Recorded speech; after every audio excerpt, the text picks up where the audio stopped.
Hello, this is Barbara Wagner, and you're listening to my Law of Attraction Substack, As Above Below LOA, found on lawofattraction.substack.com. Please check the article and use the hyperlinks to find other additional relevant information.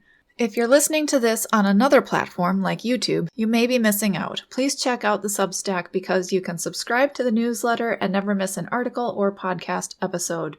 There's grace for those who face their demons. Don't fear your emotions of fear. I believe there is grace for people who are actively asking for help vibrationally and doing the difficult work to face their limiting beliefs and let their stored emotions come up mindfully. I may come at this from a sort of Christian background, but I'll explain what I mean, and I am not out to convert people. I imagine everyone reading this article is on the narrow path of self-improvement in these ways already anyway. But I'll explain what I mean, and maybe it will be helpful. So many people who hear about the law of attraction think if they have emotions of fear, that means that they will attract something awful, something they fear. You may even have seen people joke that they fear having lots of money. This is a common misconception of what the law of attraction is. I've written about how the law of attraction is misunderstood, even by some who say they believe it before. There's a hyperlink. When you are afraid, you may attract situations that bring up that fear. But if you go with the flow and are not resistant, the end result won't be bad. You are likely catastrophizing, which means that the fear that you're currently experiencing is actually the worst it will get. It's the resistance that hurts us. A leaf may float in the breeze or ride a current on a river. It's unresistant and can have a pleasant trip. But if you are like a rock, or get stuck up against a rock in a river, and the day gets windy, you will have large waves pressing up against you.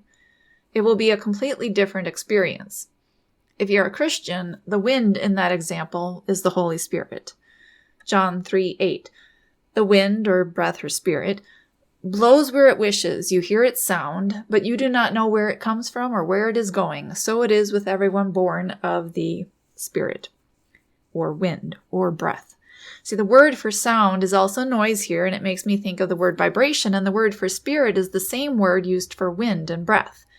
We feel the wind occurrence and can go with the flow or resist it.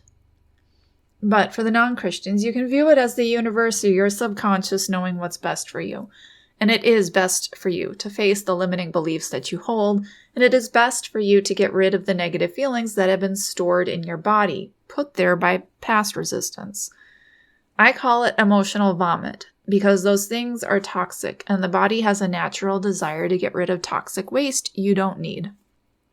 Your subconscious mind knows that and keeps bringing you into situations that can trigger those emotions so that you can vomit them out. When you're feeling sick to your stomach and feel the need to vomit, you hate that feeling. But you inevitably feel better when you get it out of your system. Better out than in, as Shrek would say.